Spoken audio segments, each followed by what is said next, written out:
มันก็เก็บข้าวใส่ดีนันดีไรเก็บข้าวใส่ดีรันดีรันข้าวนังเกี่ยวปากคำหู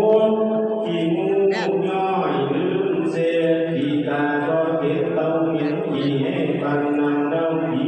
ตายต่อแต่นั้นมันก็จึงไปเอามากินเมื่อสามกินมาทั้งเมื่อสามหัวกินมาข้างพวงเมื่อสามเท่ต่อ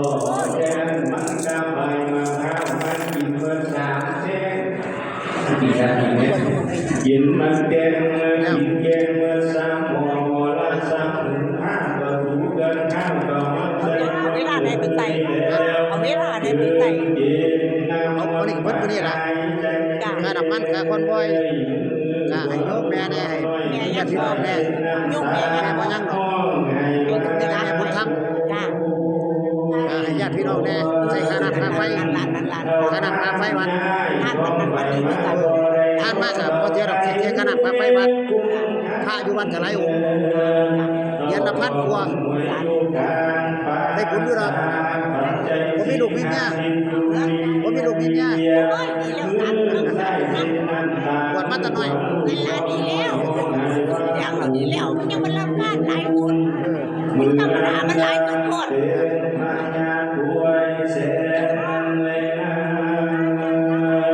ใส่ดีเลยต่อ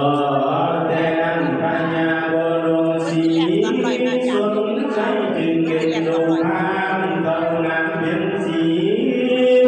พระองค์จึงสันว่าอำมาตย์ทั้งหลายสู่ทางไหลลงไปหาโมยามาสามาหรือหมอยาทั้งหลายมาสามาหรือหมอยาหลวงกันมาคอยหมอยาน้อยกันมาสิไปตัว200ก็สิไปจะไปแล้วนะไม่ห้าพอการของเมื่อคุณใส่ใส่ละไปหน่อยใส่ไปเมื่อกี้ก็นั่งของท่านกับพ่อแม่เอาไปหน่อยใส่ไปแต่เมื่อคุณใส่ของท่านไม่ต้องท่านของท่านกับพ่อสูเขาจึงไปเอายาปฏิบัติให้กินในทองพันดงทองพันกับทองลูก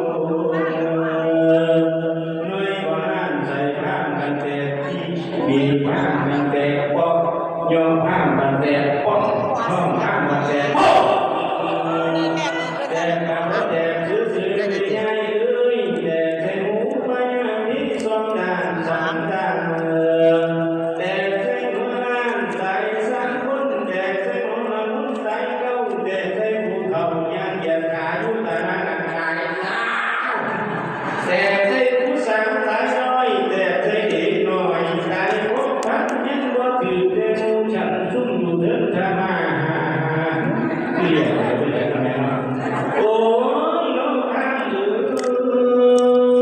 เจ้าสังกินเหลือล้นคนลงคุ้มเก่ากะตาปัดมันไทยถึงเลี้ยวยาสีแก่หางบอเจ้าสิไหลเสียหินหินเล็กไปกับถุงงามว่ากับทั้งสามอีเดินนั่งบูห่างกับดูเพกับทั้งคันดอกไม้หอยสันกับกีกาข้างกับทั้งกูป่าบ้าที่ไรจึงไม่แก้ไขโอ้ยทั้งหลายคนตาย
พาเกียงไปยิงเล่นแต่อยู่นองเมืองสองในสองสาธุส่งฉันเป็นผู้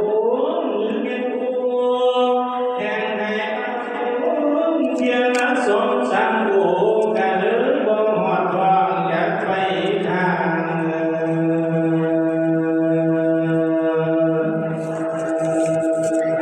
อยู่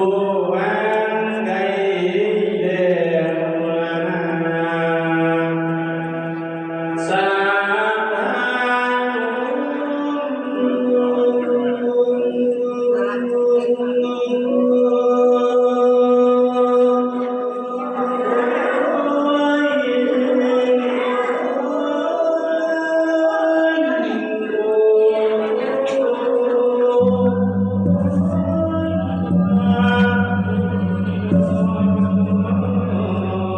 ธุ